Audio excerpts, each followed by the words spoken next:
Receiving a magical school acceptance letter sounds wonderfully exciting.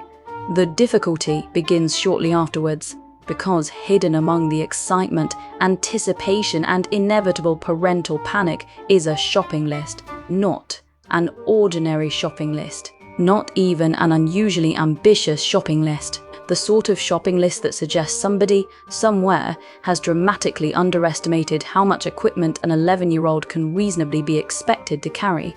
Before attending a single lesson, first-year students are expected to acquire a wand, a cauldron, several textbooks, robes, potion ingredients, a telescope, a set of brass scales, and, should they wish, a bird capable of locating them almost anywhere in the country, which seems rather a lot to ask of somebody who only recently discovered magic was real. Nevertheless, the list must be completed. And so begins one of the Wizarding world's most peculiar traditions: first-year shopping. First stop is Ollivanders, a wand shop so old that nobody appears entirely certain where the dust ends and the history begins. Generations of witches and wizards have passed through its doors in search of a wand, and, in many cases, a modest amount of emotional validation. It is here that first-year students acquire perhaps the most important item on the entire list: a wand, which sounds perfectly reasonable, until somebody explains that you do not, in fact, choose the wand chooses you. This immediately transforms what should have been a straightforward shopping trip into something rather closer to a magical compatibility assessment. Rows upon rows of wands line the shelves, each one containing different woods, different cores, different personalities, and apparently very strong opinions about who should be allowed to hold them. The process itself remains slightly mysterious. Prospective students are invited to wave various pieces of enchanted wood around until something unusual happens. Sometimes sparks fly. Sometimes furniture moves. Occasionally, an entire shop receives an unscheduled renovation, and when the correct wand finally reveals itself, everybody involved behaves as though this is perfectly normal. Which, to be fair, it probably is, at least by Wizarding standards. Once you've successfully convinced a highly selective magical object to work with you, the shopping continues. Next comes Potter's Cauldron Shop, a business dedicated entirely to the sale of large metal containers, which suggests either extraordinary confidence in the future of potion making or a remarkably specific business plan. Nevertheless, every first year requires a cauldron, because apparently one of the first things Wizarding education expects from its students is the ability to combine mysterious ingredients inside a large metal container. The recommended model for first years is a standard pewter cauldron, which sounds reassuringly sensible until one remembers that this is still, fundamentally, a child being handed a vessel specifically designed for boiling unknown substances. The Wizarding world appears remarkably comfortable with this arrangement. There are no forms, no safety briefings, no concerned shopkeepers asking whether a responsible adult will be supervising the brewing of magical concoctions. One simply purchases a cauldron and continues with one's day. Perhaps this confidence is justified. After all, Wizarding society has survived for centuries, though one suspects the occasional eyebrow may have been lost along the way. Still, once you've acquired the necessary brewing equipment, the next challenge becomes learning what to do with it, which means books. Quite a lot of books. Fortunately, there is an entire shop dedicated to solving this particular problem: Flourish and Blotts, a bookshop containing enough magical knowledge to educate generations of witches and wizards, and enough required reading to ensure that very few of them enjoy their weekends. It is here that the shopping trip takes on a distinctly academic tone. The Wizarding world takes education seriously. This becomes apparent the moment one receives the required reading list.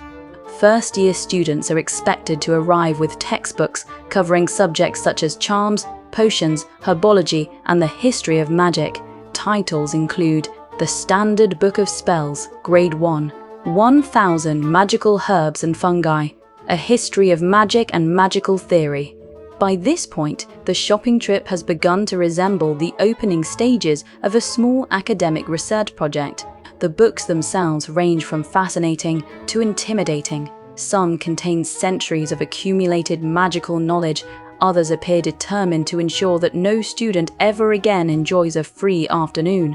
Nevertheless, they are purchased, carefully stacked, and eventually loaded into a trunk already containing a wand, a cauldron, and several rapidly escalating life choices, at which point attention turns to appearance. Because magical education may be many things, but arriving properly dressed remains surprisingly important. Which means robes. From here, it is on to Madame Malkin's Robes for All Occasions, a shop dedicated to ensuring that every student arrives at school looking appropriately magical, which is reassuring, because very few people wish to make a first impression while dressed as an administrative error. First-year students are required to purchase a set of black robes suitable for everyday school life, which is among the more straightforward items on the list. No mysterious wand cores, no brewing equipment, no textbook capable of doubling as structural support.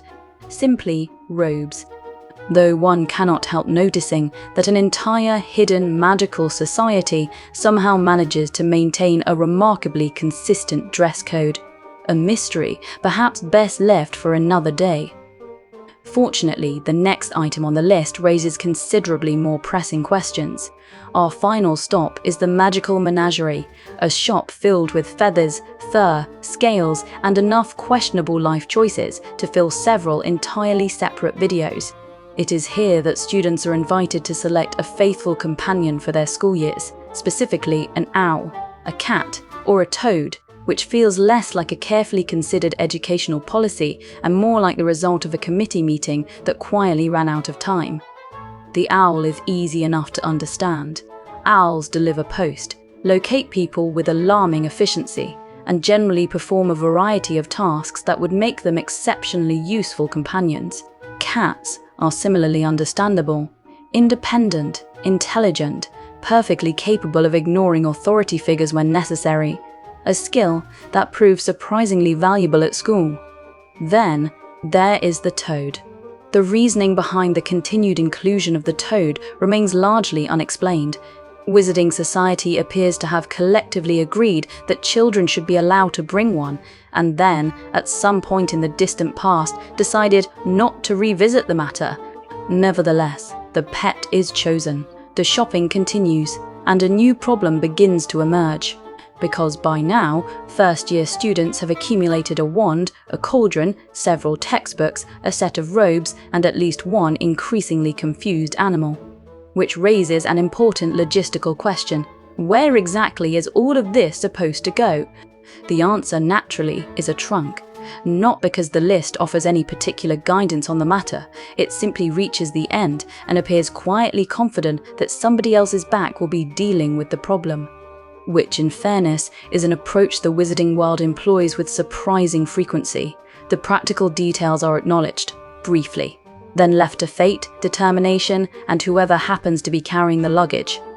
Eventually, the final purchase is made. The wand has been chosen, the books acquired, the robes fitted, the pet reluctantly consulted. The supplies are packed and the trunk is closed. And somewhere, a first-year student is preparing to leave behind the ordinary world and board a train bound for a school unlike any other. An entirely new life is waiting just beyond the station platform, which is quite an achievement for somebody who, only a few weeks earlier, may not have known the wizarding world existed at all. Which raises an important question. From the entire first-year shopping list, what would you choose? The wand? The owl? Or perhaps the trunk that somehow manages to carry everything else? Let me know in the comments. And if you find yourself drawn to the stranger corners of the wizarding world, you may want to stay a little longer. There's always more to uncover if you happen to be looking when the clock strikes odd.